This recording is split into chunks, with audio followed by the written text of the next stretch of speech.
Les jours suivants ont été silencieux. On vivait encore ensemble, mais on ne parlait presque plus.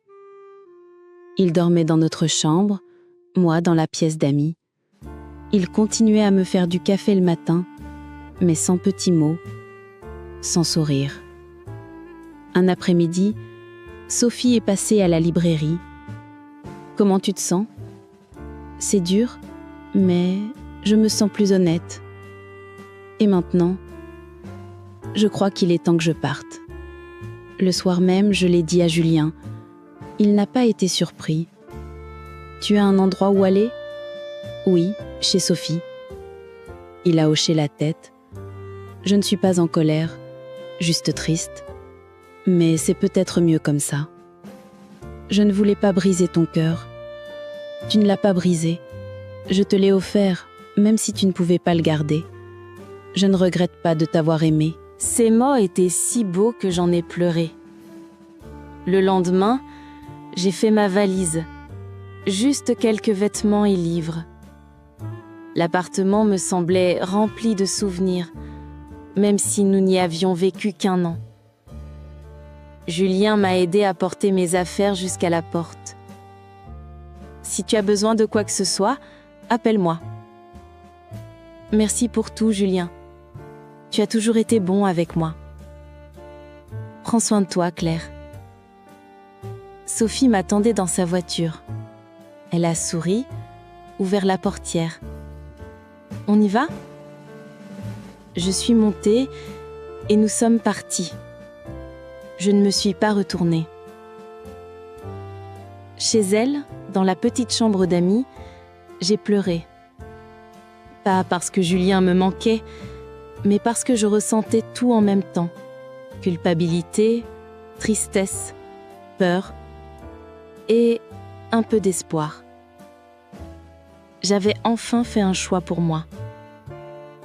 Les jours ont passé. Je suis restée chez Sophie quelques semaines. On cuisinait ensemble. On regardait parfois des films. Elle ne m'a jamais forcée à parler, mais elle était là. Je suis allée me promener au bord du lac, observant les gens, la vie qui continuait. Ça m'apaisait.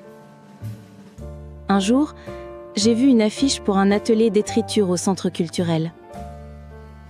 Quelque chose en moi m'a dit « Essaye ». On était 8. On écrivait, on partageait nos textes. J'étais timide au début, puis peu à peu j'ai commencé à aimer ça. J'écrivais sur mes émotions, mon passé, mes espoirs. Un soir j'ai écrit « J'ai perdu l'amour avant même de l'avoir trouvé ».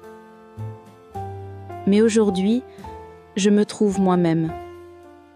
Cette phrase m'a fait sourire. Quelques semaines plus tard, j'ai reçu un message de Julien. « Salut Claire, j'espère que tu vas bien. Je prends du temps pour moi aussi. J'ai commencé des cours de cuisine, ça m'aide. Pas de besoin de répondre. Je voulais juste te dire que je vais bien. » J'ai regardé le message longtemps, puis j'ai répondu. « Merci Julien, je suis contente que tu ailles bien. Je suis en atelier d'écriture, ça m'aide moi aussi. Je te souhaite paix et bonheur. » On ne s'est plus parlé ensuite, mais c'était un bel adieu. Les mois ont passé. J'ai trouvé un petit studio près de la librairie. Pas grand-chose, mais c'était chez moi. J'ai peint les murs en jaune pâle, mis des fleurs à la fenêtre, accroché une photo du lac. Chaque matin, je préparais mon café, je regardais la rue. Parfois, je me sentais seule, mais aussi libre. Je pensais encore à Julien. J'espérais qu'il rencontrerait quelqu'un qu'il aimerait vraiment. Il le méritait. Un jour, en rangeant un tiroir, je suis tombée sur le collier qu'il m'avait offert. Je l'ai regardé longuement. Puis, je l'ai placé dans une petite boîte, avec un mot. « Merci pour ta gentillesse. Je ne peux pas le porter, mais je ne l'oublierai jamais. » Sophie l'a rendu à Julien pour moi. Les saisons ont changé. moi aussi. J'ai recommencé à sourire, à rire. J'ai fait de nouveaux amis dans l'atelier d'écriture. Petit à petit, je me suis retrouvée. Un soir, je me suis regardée dans le miroir. J'ai vu une femme avec des yeux fatigués, mais un doux sourire. Une femme qui avait été perdue, mais qui marchait enfin sur son propre chemin. J'ai chuchoté. Ce n'est pas une histoire parfaite, mais c'est la mienne. Je suis toujours en train d'apprendre, de grandir. Je ne sais pas ce que l'avenir me réserve, mais je sais une chose. Ne jamais se marier pour de mauvaises raisons. Ne jamais faire taire son cœur. Et si quelqu'un là dehors ressent ce que j'ai ressenti, je veux lui dire « Tu n'es pas seul ou seule. C'est normal de faire des erreurs.